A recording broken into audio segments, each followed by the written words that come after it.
আমন্ত্রণ জানাচ্ছি আন্তর্জাতিক সংবাদে। শুরুতে সংবাদ শিরোনাম। ইসরায়েলের বারবার যুদ্ধবিরতি লঙ্ঘন নিয়ে যা বললেন তুরস্কের প্রেসিডেন্ট এরদোগান। যুদ্ধের উত্তেজনা বাড়িয়ে হরমুজ প্রণালীতে তেলসহ বিদেশি জাহাজ আটকাল ইরান। বাংলাদেশে রপ্তানি বন্ধ, সীমান্তে পৌঁছছে ৩০,০০০ টন ভারতীয় পেঁয়াজ। গাজায় নামেই যুদ্ধবিরতি, ইসরায়েলি হামলায় নিহতের সংখ্যা ৭০,০০০ ছাড়াল। এবং সর্বশেষ থাকবে ভারতে ২ বাসের সংঘর্ষ, নিহত ১১। এতক্ষণ শুনছিলেন সংবাদ শিরোনাম, এবারে বিস্তারিত সংবাদ। তবে তার আগে অনুরোধ থাকবে ভিডিওটিতে একটি লাইক দিয়ে কমেন্ট করে জানিয়ে দিন কোন জেলা বা দেশ থেকে ভিডিওটি দেখছেন ও শুনছেন। ইসরায়েলের বারবার যুদ্ধবিরতি লঙ্ঘন নিয়ে যা বললেন তুরস্কের প্রেসিডেন্ট এরদোয়ান। তুরস্কের প্রেসিডেন্ট রিসেপ তাইয়েব এরদোয়ান বলেছেন, ইসরায়েল গাজায় স্থায়ী যুদ্ধবিরতি বারবার লঙ্ঘন করে চলেছে মিথ্যা অজুহাত দেখিয়ে। শনিবার ২৯ নভেম্বর ইস্তাম্বুলে বিজ্ঞান বিতরণ পুরস্কার অনুষ্ঠানে দেয়া ভাষণে তিনি এ মন্তব্য করেন। এরদোয়ান বলেন, প্রতিকূল পরিস্থিতি সত্ত্বেও হামাস ধৈর্য ধরে যুদ্ধবিরতি বজায় রাখছে। তিনি আরও বলেন, আন্তর্জাতিক সংবাদমাধ্যমগুলো তাদের সহকর্মীদের মৃত্যুর খবর প্রকাশ করতে ব্যর্থ হয়েছে, যেখানে গাজায় ২৭০-এরও বেশি সাংবাদিক নিহত হয়েছে। এরদোয়ান ইসরায়েলের হামলায় শিক্ষা ব্যবস্থাতেও বিরাট ক্ষয়ক্ষতির কথা তুলে ধরে বলেন, ১৩,৫০০-র বেশি শিক্ষার্থী, ৮৩০ শিক্ষক ও শিক্ষাকর্মী এবং ১৯৩ জন বিজ্ঞানী ও গবেষক নিহত হয়েছে। এছাড়াও ৭,৮৫,০০০-এরও বেশি শিক্ষার্থী তাদের শিক্ষার অধিকার থেকে বঞ্চিত হয়েছে, যা একটি ইচ্ছাকৃত পরিকল্পিত গণহত্যার নীতি। তুরস্কের প্রেসিডেন্ট আরও জানান, এ ধরনের বিষয়গুলো উত্থাপন করা এবং সমাধান খোঁজার জন্য তুরস্ক অঙ্গীকারবদ্ধ এবং তিনি এ বিষয়ে দক্ষিণ আফ্রিকায় গত সপ্তাহে অনুষ্ঠিত G20 শীর্ষ সম্মেলনে আলোচনাও করেছেন। অক্টোবর ২০২৩ থেকে ইসরায়েলের হামলায় প্রায় ৭০,০০০ মানুষ নিহত হয়েছে, যাদের অধিকাংশই নারী ও শিশু। যুদ্ধের উত্তেজনা বাড়িয়ে হরমুজ প্রণালীতে তেলসহ বিদেশি জাহাজ আটকাল ইরান। রানের বিপ্লবী গার্ডস একটি বিদেশি জাহাজ আটক করেছে। এটিতে চোরাচালান করা জ্বালানি ছিল বলে ইরানের রাষ্ট্রীয় গণমাধ্যমের খবরে জানানো হয়েছে। হরমুজ প্রণালী, যা বিশ্বের গুরুত্বপূর্ণ তেল ও তরল প্রাকৃতিক গ্যাস পরিবহন পথ, সেখানে ইরানি বাহিনী নিয়মিতই অবৈধ জ্বালানি পরিবহনকারী ট্যাঙ্কার ধরছে।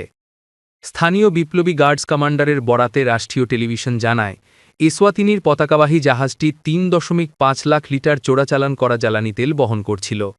আটক করে এটিকে দক্ষিণ পশ্চিমাঞ্চলের বুশহরে নিয়ে আসা হয়েছে। জাহাজটিতে ১৩ জন নাবিক ছিল, যারা সবাই পার্শ্ববর্তী একটি দেশ ও ভারতের নাগরিক বলে জানানো হয়। ফার্স সংবাদ সংস্থা জানায়, তালারা নামের জাহাজটি হরমুজ প্রণালী পাড়ি দিচ্ছিল, তখন হঠাৎ সেটি পথ পরিবর্তন করে ইরানি পারিসীমার দিকে যায়। জাহাজের কার্গোতে ইরানি পেট্রোকেমিক্যাল পণ্য ছিল, যা অবৈধভাবে সিঙ্গাপুরের উদ্দেশ্যে পাঠানো হচ্ছিল। এ ঘটনায় মূল দায়ী একজন ইরানি ব্যক্তি বা কোম্পানি বলে দাবি করা হয়েছে। এ মাসের শুরুর দিকে বিপ্লবী গার্ডস গালফ এলাকায় মার্শাল আইল্যান্ডসের পতাকাবাহী একটি তেল ট্যাঙ্কার আটক করেছিল। পরে জাহাজ পরিচালনাকারী কোম্পানি জানায়, ইরান জাহাজটিকে ছেড়ে দিয়েছে এবং ২১ নাবিকই নিরাপদ রয়েছে। গত বছর ইসরায়েলের সাথে সংশ্লিষ্টতার অভিযোগে বিপ্লবী গার্ডস একটি কন্টেনারবাহী জাহাজ আটক করেছিল, সিরিয়ায় ইরানি কনসুলেটের ওপর প্রাণঘাতী হামলার পর। বলা হয়েছে, তালারা জাহাজটি আটক করার ঘটনা কোনো দেশের বিরুদ্ধে প্রতিক্রিয়া হিসেবে নয়, বরং সম্পূর্ণ স্থানীয় আইন প্রয়োগের অংশ। বাংলাদেশে রপ্তানি বন্ধ, সীমান্তে পৌঁছছে ৩০,০০০ টন ভারতীয় পেঁয়াজ। বাংলাদেশে রপ্তানি কার্যত বন্ধ হয়ে যাওয়ায় সীমান্তে পৌঁছছে ৩০,০০০ টন ভারতীয় পেঁয়াজ। ভারতের পেঁয়াজের সবচেয়ে বড় ক্রেতা হল বাংলাদেশ। তবে এই মুহূর্তে বাংলাদেশে ভারতীয় পেঁয়াজ রপ্তানি না হওয়ার ফলে বিপাকে পড়েছেন স্থানীয় পেঁয়াজ ব্যবসায়ীরা। জানা যায়, ২ মাস আগেও বাংলাদেশে পেঁয়াজ রপ্তানি স্বাভাবিক ছিল। সে সময় পশ্চিমবঙ্গের মালদহ জেলার মাহাদীপুর এবং দক্ষিণ দিনাজপুর জেলার হিলি সীমান্ত দিয়ে প্রতিদিন শতাধিক ট্রাক পেঁয়াজ যেত বাংলাদেশে। সেই আশায় মালদহ জেলার মাহাদীপুর ব্যবসায়ীরা প্রায় ২০,০০০ মেট্রিক টন পেঁয়াজ মজুত করেছিলেন। আরও ১০,০০০ মেট্রিক টন পেঁয়াজ মজুত করেছিলেন দক্ষিণ দিনাজপুর জেলার হিলির ব্যবসায়ীরা। কিন্তু এখন বাংলাদেশে পেঁয়াজ রপ্তানি না হওয়ায় বিপুল ক্ষতির মুখে পড়েছেন এসব ব্যবসায়ী। বাড়তি ক্ষতি এড়াতে অনেকটা পানির দরেই এসব পেঁয়াজ বিক্রি করে দিতে বাধ্য হচ্ছেন তারা। মালদহ জেলার মাহাদীপুর সীমান্তের ব্যবসায়ী মোহাম্মদ রুবেল হোসেন জানান, বাংলাদেশ থেকে পেঁয়াজ রপ্তানির বরাত পেয়েই আমরা মহারাষ্ট্রের নাসিক থেকে পেঁয়াজ নিয়ে আসি, কিন্তু বন্দরে আসার পরেই হঠাৎ জানতে পারি বাংলাদেশে আর পেঁয়াজ রপ্তানি করা যাবে না। ফলে পচে যাওয়া ভয়ে সেই পেঁয়াজ পানির দরে বিক্রি করে দিতে হচ্ছে। যদিও উত্তর ২৪ পরগনা জেলার ঘোজারাঙ্গা এবং পেট্রাপোল স্থলবন্দরের ব্যবসায়ীরা সেভাবে পেঁয়াজ মজুত করেনি, ফলে তারা কিছুটা রেহাই পেয়েছেন। পেট্রাপোল স্থলবন্দরের টিয়ারিং এজেন্ট স্টাফ ওয়েলফেয়ার অ্যাসোসিয়েশনের সম্পাদক কার্তিক চক্রবর্তী জাগো নিউজকে জানান, এই মুহূর্তে পেট্রাপল এবং ঘোজারাঙ্গা স্থলবন্দরে পেঁয়াজ ভর্তি ট্রাক দাঁড়ানো নেই। বাজার ঘুরে দেখা গেছে কলকাতা ও তার পার্শ্ববর্তী শহরগুলোতে তুলনামূলক ভালো মানের পেঁয়াজ বিক্রি হচ্ছে প্রতি কেজি ২৫ থেকে ৩০ রুপিতে।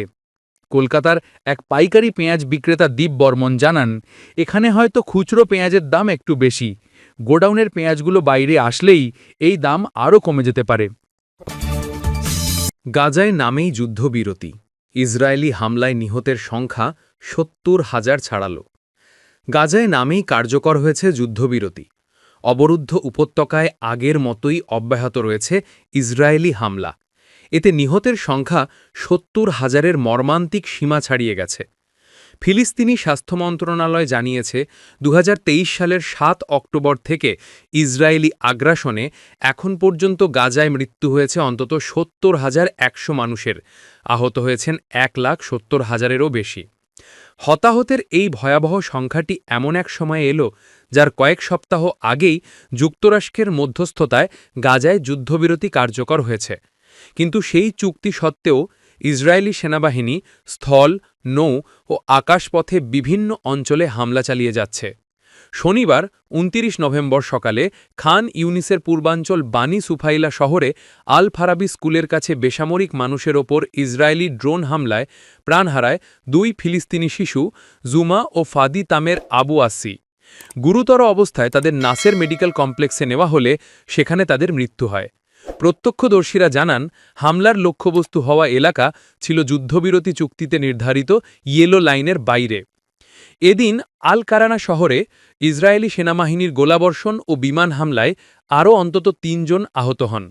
গাজা সিটির পূর্বাঞ্চলের তুফা এলাকায়ও ইসরায়েলি হামলার খবর পাওয়া গেছে। দক্ষিণাঞ্চলের রাফা শহরের পূর্ব দিকেও হামলার ঘটনা ঘটেছে। এর আগের দিন নাসের মেডিকেল কমপ্লেক্স কর্তৃপক্ষ নিশ্চিত করে বানি সুফাইলায় ইয়েলো লাইনের বাইরে ইসরায়েলি ড্রোন হামলায় এক ফিলিস্তিনি নিহত হয়েছেন।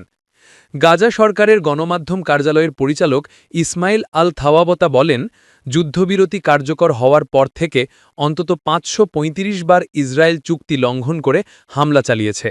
তিনি বলেন, গাজার মানবিক পরিস্থিতি নজিরবিহীন মাত্রায় অবনতির দিকে যাচ্ছে। ইসরায়েলি আগ্রাসনে অবকাঠামো ও জরুরি সেবাগুলো ধ্বংস হয়ে গেছে। ভারতে ২ বাসের সংঘর্ষ, নিহত ১১। ভারতের তামিলনাড়ুর শিবগঙ্গা জেলার কুম্মানগুদিতে ২ সরকারি বাসের মুখোমুখি সংঘর্ষে কমপক্ষে ১১ জন নিহত হয়েছেন। এছাড়া আহত হয়েছেন আরও ৬০ জন। রবিবার সন্ধ্যায় এই ভয়াবহ দুর্ঘটনা ঘটে বলে পুলিশ জানিয়েছে। তামিলনাড়ুর পুলিশ প্রধান জানান, নিহতদের মধ্যে এক শিশুও রয়েছেন। দুর্ঘটনার ফলে বাস দুটি সম্পূর্ণ ধ্বংস হয়ে যায়।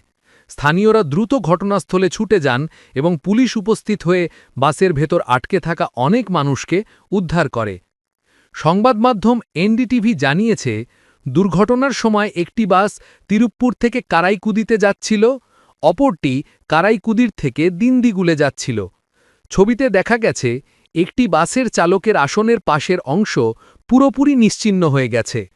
দুর্ঘটনাস্থলের ভিডিও ছিল বেশ ভয়াবহ। এতে দেখা গেছে নিহতদের সারিবদ্ধ করে শুইয়ে রাখা হয়েছে, আহতদের শরীর থেকে রক্ত ঝরছে। অনেকে বাসের ভেতরে আটকে আছেন। গত সপ্তাহেও তামিলনাড়ুতে ২ বাসের মুখোমুখি সংঘর্ষে ৬ জন মারা যায়। ওই ঘটনার রেশ কাটতে না কাটতেই আরও ১১ জনের মৃত্যু হল।